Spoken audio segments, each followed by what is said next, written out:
Clone या एक पूंजक की परिभाषा बताइए। एक पूंजक के एक लाभ एवं हानि के बारे में लिखिए। आकारिकीय तथा आनुवांशिक रूप से एक समान जीवों के लिए क्लोन शब्द की रचना की गई है। अलैंगिक जनन के परिणाम स्वरूप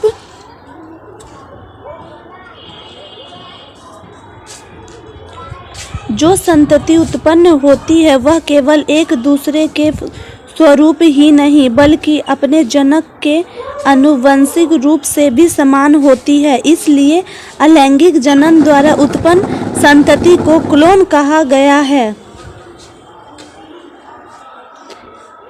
इसका लाभ है आकारिकीय तथा आनुवंशिक रूप से संतति जनक के समान होती है।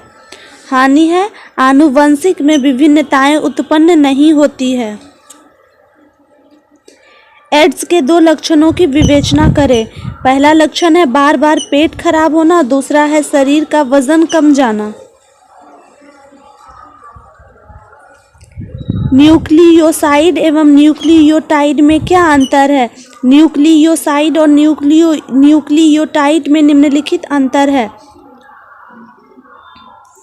न्यूक्लियोसाइड का नाइट्रोजनी युक्त क्षार तथा शर्करा के संयोग से बनता है। इसका स्वभाव क्षारीय होता है। यह न्यूक्लियोटाइड का घटक होता है।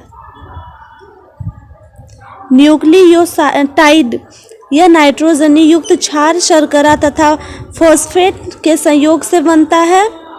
इसका स्वभाव अम्लीय होता है। यह न्यूक्लिक अम्ल तथा ऊर्जा का वाहक है।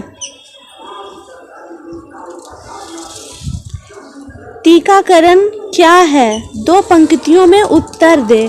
रोगों के खिलाफ शरीर को बचाने की शारीरिक क्षमता को प्रतिरक्षा कहते हैं।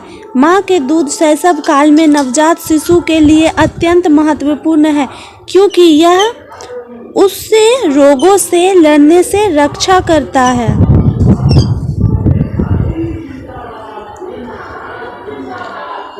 डीएनए यहाँ सिंगर नहीं होगा, यहाँ पे होगा फिंगर।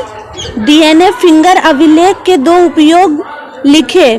उत्तर है डीएनए फिंगर प्रिंटिंग के 2 उपयोग इस प्रकार है। पहला उपयोग है खोए माता पिता या संतान का पता लगाने में डीएनए का उपयोग करते हैं और दूसरा है विलुप्तता की कगार पर खड़े जंतुओं के संरक्षण में सहायक है। हीमोफीलिया को ब्लीडर्स या रक्तस्रावी रोग क्यों कहते हैं?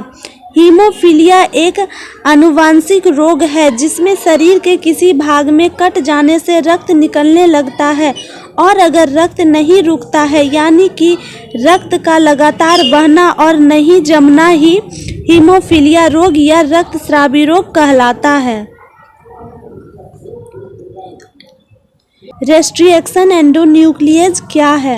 रेस्ट्रिक्शन एंडोन्यूक्लियेज एक एंजाइम है जो डीएनए को विशिष्ट स्थान पर काटने का काम करता है। वर्तमान समय में 900 से अधिक एंजाइम की जानकारी प्राप्त हुई है।